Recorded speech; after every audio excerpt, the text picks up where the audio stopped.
আজকে কি বলবো, এই যে হিজাবি আপুটা আছে, আমি মোটেও এটার জন্য প্রস্তুত ছিলাম না, একদমই ছিলাম না। এইরকম একজন হিজাবি, হ্যাঁ, জামাতি আপুরা যে এগুলা করতে পারে, আসলে আমি আমি কল্পনা করতে পারি নাই। হ্যাঁ,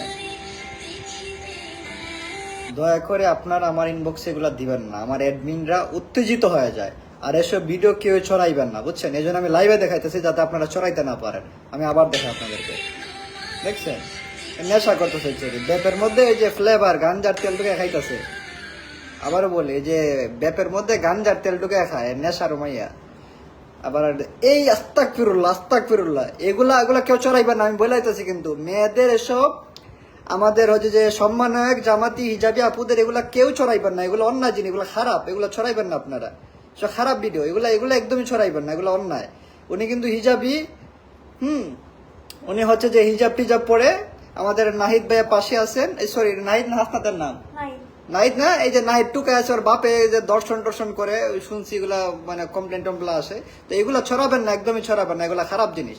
এটা ভালো লোক, হাবিবে আফা আমাদের, কি সুন্দর মাশাআল্লাহ, নুরানি চেহারা। তবে এটা হচ্ছে যে আপনার যদি পিনাকি সাহেব পায়, তাহলে তো ওই যে এটা তো হিজাব পরে না, মাঝে মধ্যে পরে না, তাহলে তো পিনাকি আবার পছন্দ না। পিনাকির আবার হিজাবি মহিলার তো পছন্দ। তো আমাদের দেশে বাঙ্গু মুমিনরা আবার হচ্ছে যে তাদের বউ বাচ্চা সবাই একদম পিনাকির কাছে পাঠাতে মাঝে মধ্যে। আচ্ছা, যাই হোক, এগুলা ছড়াবেন না আপনারা। মেয়েটা অনেক সুন্দর, এগুলা ছড়ানোর দরকারই নেই।